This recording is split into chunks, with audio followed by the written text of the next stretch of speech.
halkan Israa'iil Here dadka in Israel, Falastiiniyiinta for waanu dilaa generations, dadka Falastiiniyiinta waanu we kill the dhaawacnaa Palestinians. We waxaanu injure the jeelasha ku haynaa in ka Palestinians. We badan have 15,000 oo qof oo loo hayo maxbuus 100 siyaasadeed Palestinians in waxaanu burburinay administrative guryahoodii halkan detention. daarsa Qudus waxaanu ka We waxaanu la demolished their wareegnay hantidoodii houses here in Jerusalem. waxaanu baabiinay We cut oo down aanu ka their jarray olive trees. laydhkoodii waxaanu ka We jarraa biyaha confiscate their property. haddana waxaanu their rajaynaynaa waters. haddaanu nahay dadka reer Israa'iil And most in aan Israelis wax iska expect caabin them lanagala hor iman oo arrinta ay Falastiiniyiintu to aqbalaan accept it. taas waxaanu rabnaa And when inaanu they do- haysanno and when they oo nuxuu don't ku haysanno accept it, Falastiiniyiinta they iyaguna react waa dad in bilaadan violent way.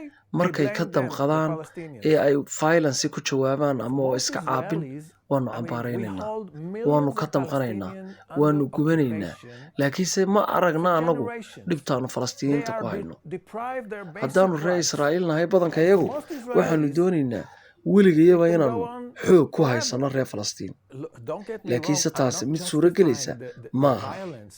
waa qof sidaada oo kalaa This is uu damqanaya I think dalkiisa inuu xoristaagu doonaya realistic sidee baanu u haysan karaa dad bilaadan oo lamida How weligayaba can we expect the Palestinians annagu to kama live rajo under qabno occupation forever? weligeedba in ay Falastiin ku jirayso maxmiyad addoonsiya Israeli wax suuragalana citizen maaha knows clearly maalin bay that ka bixi doonaan qof kasta oo Israa'iili wuxuu og yahay oo ka dharagsan yahay hadduu dhaleeceeyo ama ka hadlo dhibaatooyinka lagu hayo dadka reer Gaza killing of dilka joogtada ah ee lagu hayo carruurta including women iyo and dumarka children in Gaza. haddii aad You will be cambaarayso politically oo aad ka persecuted. hadasho You will waxa go kugu through dhacaya in public publica shaming. lagugu ceebeeyo waxa You kugu will dhacaya inaad lose your shaqadaada job. weydo waxa kugu dhacaya in lagu And in xidho my case, oo it xadhig will siyaasadeed happen. lagu xidho I want aniga igu dhacday as taas many waa lay xidho Israelis to know what waxa is done aan on doonaya their inaan dadka behalf. gaadhsiiyo oo keliya Most in qof Israelis kastoo don't reer know. Israa'iil uu ogaado waxa Because magaciisa the lagu mainstream samaynayo media in doesn't magaca reer show Israa'iil ama Yuhuudda what really dad lagu xasuuqayo goes on in Gaza, haddii what aanu we ka are damqanno doing in oo Gaza, aanu ka hadalno dadka reer Israa'iil haddaanu nahay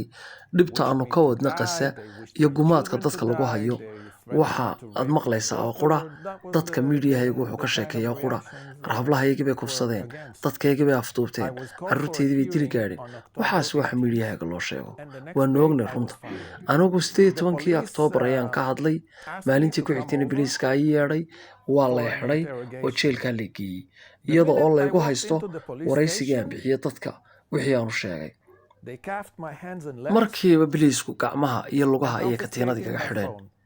waxaa ii yimi 5 dambi baadhe Then, abaartimankayga ama gurigaan detectives deganaa baa layga escorted kaxaystay me to my iyadoo apartment madaxa layga duubay and waxa ransacked la the ii geeyey place saldhig upside down. waxaa laygu xidhay They qol put me in aan solitary daaqada lahayn confinement in a waxaa la cell qaatay with telefoonkaygii no oo la jabsaday windows. saacaddii baa They layga took qaaday away my watch. maan ogeyn habeen inay I tahay didn't know maan when it garanay was inay maalin daytime, tahay when it was waayo waqti nighttime. ma hayo iftiin lama hayo anigoo dambiilaha For xaggooda waxaan them, ka ahaa I nin am xamaasa Hamas supporter. anigu xamaas maan ahayn They refused haddaba to silicaayo enter dhibtaas waxaan u maray si aad uga hadasha aad ugu Hamas. damqatay reer Gaza meeshii laygu xidhay markii liiga And sii they deyn waayay began ardaydii aan wax a u dhigay very, maadaamaan very macallin ahaa violent ayaa mudaharaaday demonstration. waxay diideen I galaasyadii inay was galaan inay wax literally bartaan under siege waxay inside sidoo the kale igu teacher's yimaadeen room. meeshii aan ku xidhnaa Dozens of albaabadii iyo students daaqadii bay were garaaceen waxay ku on the qasbeen windows, dowladda knocking the inaanay ka dhaqaaqi windows, doonin cursing meesha me. ilaa la soo diinay macallinkooda daawadee haddii aad hore noola joogtay waad ku mahadsantahay haddii kalena nagu soo biirsay muuqaalada xiisaha badan leenalka ku soo gudjira inaad qayb uga noqoto